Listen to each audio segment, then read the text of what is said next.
Hi and hello there, Aries! So yeah, for today, alamin natin ang inyong December 2025 reading, no? Mga mensahe for your December 2025.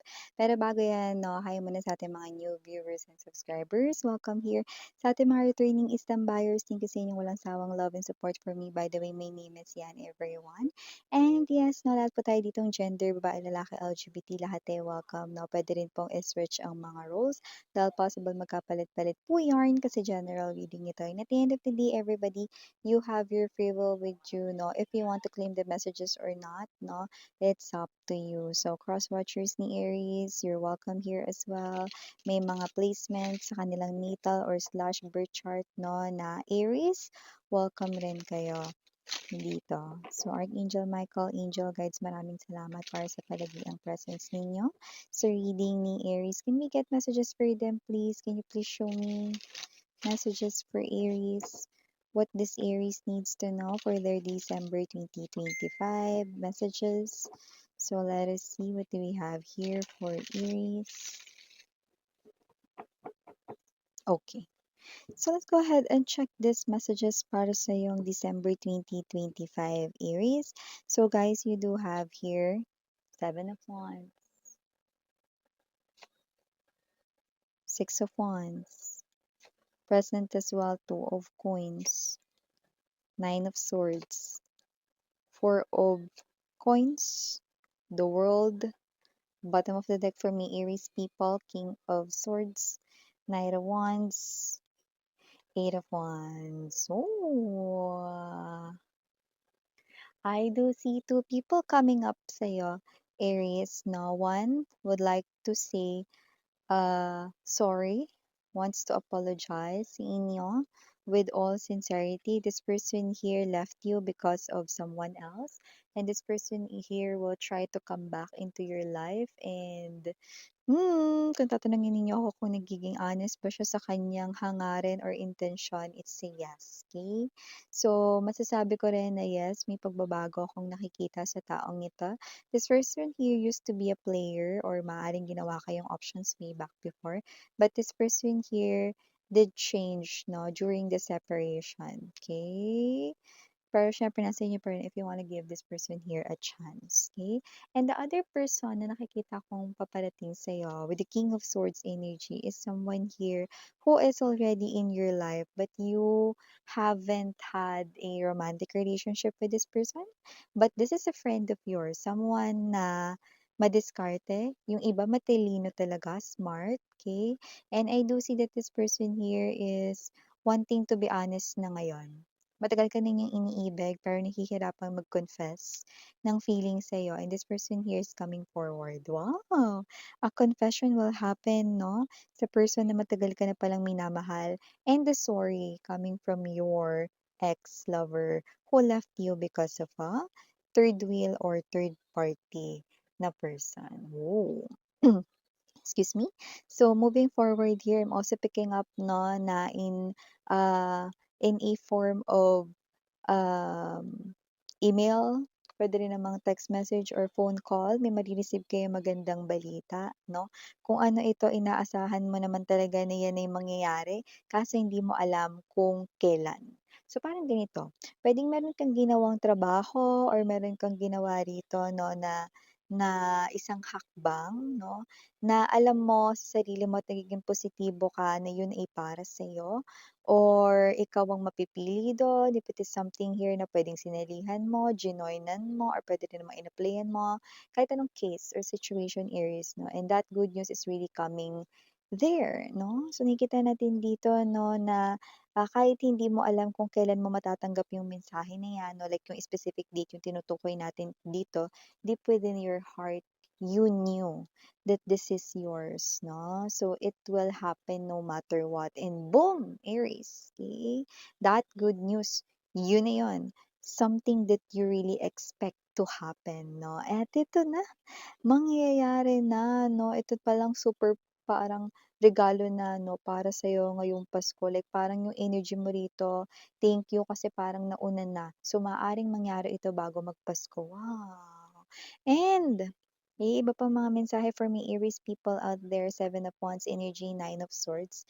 I do see na mukhang meron ditong energy, no, na ikaw ito na meron ka ng titigilan na kausap, no, because this person here is just draining your energy.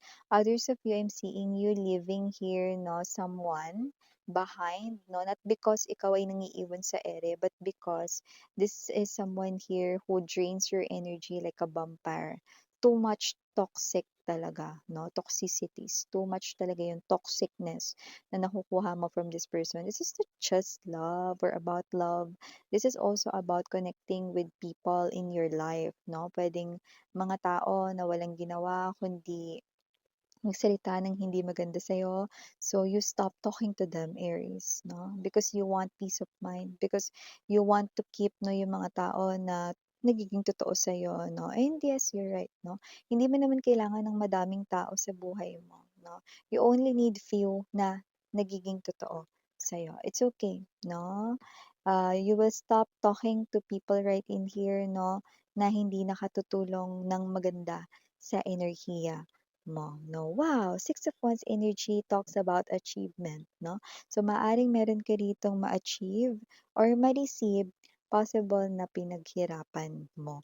Bagay na nakikita ko rito, no, na iginagawad sa'yo. Pwedeng ito ay promotion sa trabaho, no? Or pwede rin naman na mabibigyan ka rito, no, ng recognition. Parang, doesn't have to be na promotion, pero parang mare-recognize dito na ikaw yung gumawa niyan, okay, or whatsoever, no. So nakikita ko dito, your name will be matunog and I'm hearing people, no, congratulating you or they saying na, "Ang galing mo, Aries, turuan mo naman ako niyan.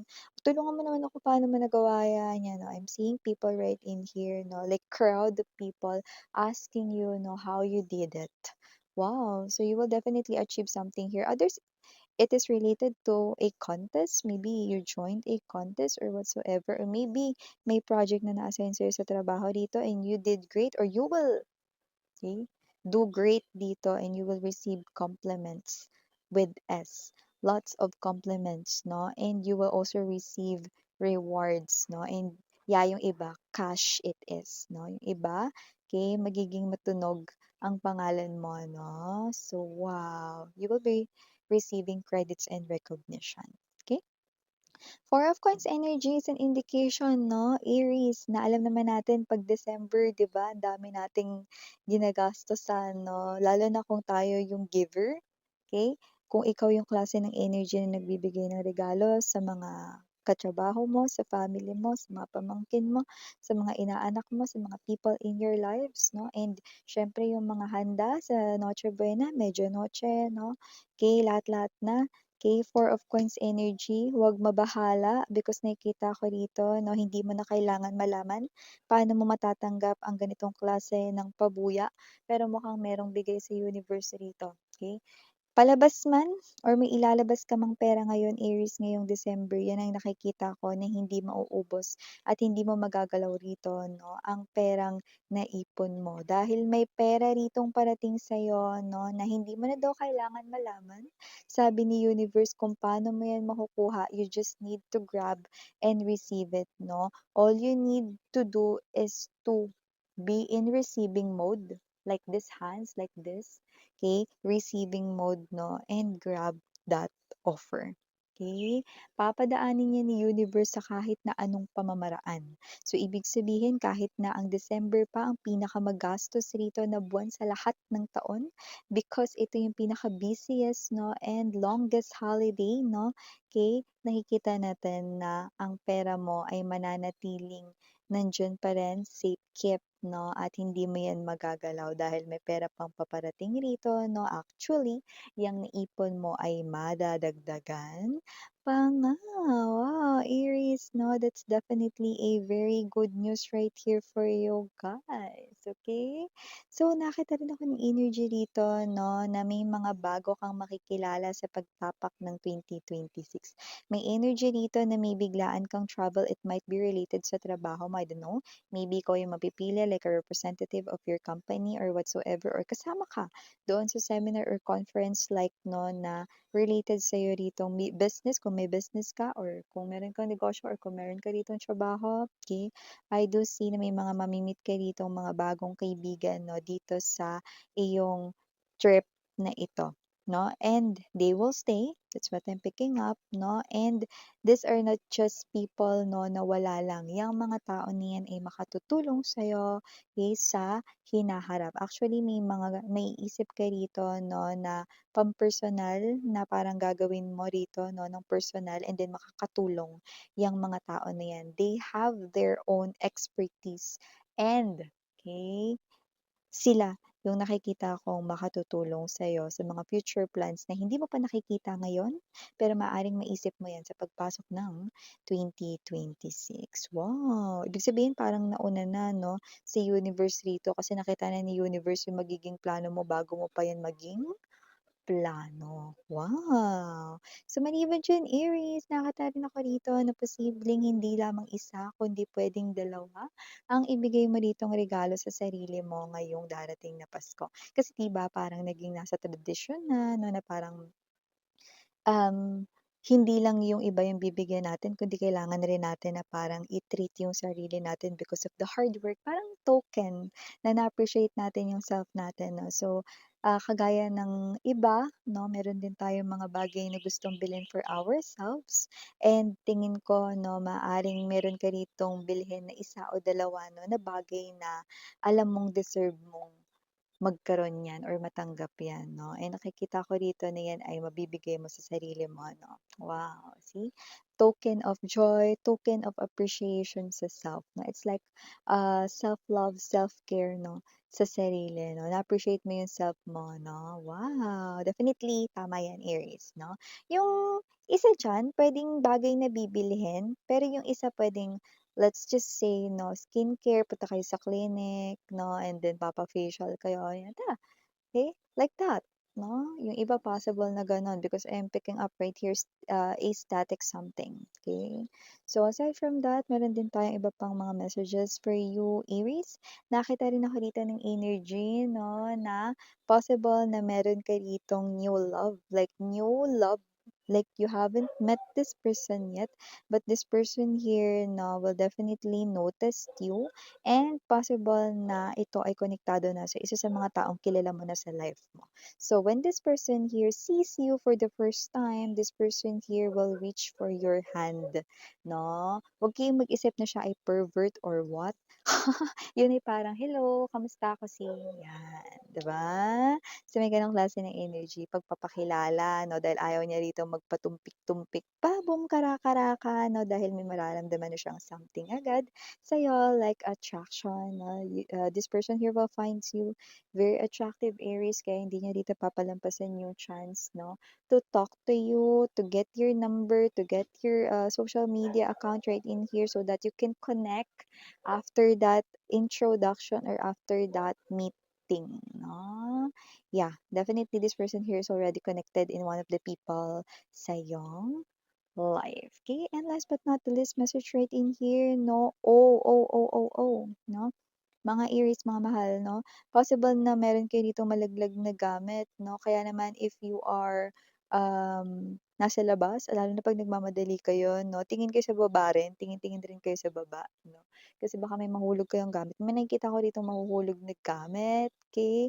So, nakikita ko rito 'no, that, as much as possible 'no, ayaw ninyo na may mawawala diyan sa bag ninyo or whatsoever 'no. So, definitely possible kasi na hindi niyo mamalayan ito. So, okay, might as well 'no, be attentive and at the same time 'no, observe rin yung surroundings ninyo, okay. More likely naman nakikita ko na kayo yung makakalaglag nito at hindi naman ito na makukuha ng mga pick-up bag gang o agaw bag gang or butas bag gang 'no. So, wala naman tayong nakikitang gano'n, right? Kaya naman be more attentive 'no, and, be more observant, alright? Maging lawin. So, yata yung mga messages right here for your December 2025 Aries. Thank you so much for your time here, babe. Again, I'm Yuriana Oni. Sarang love and light. Annyeong.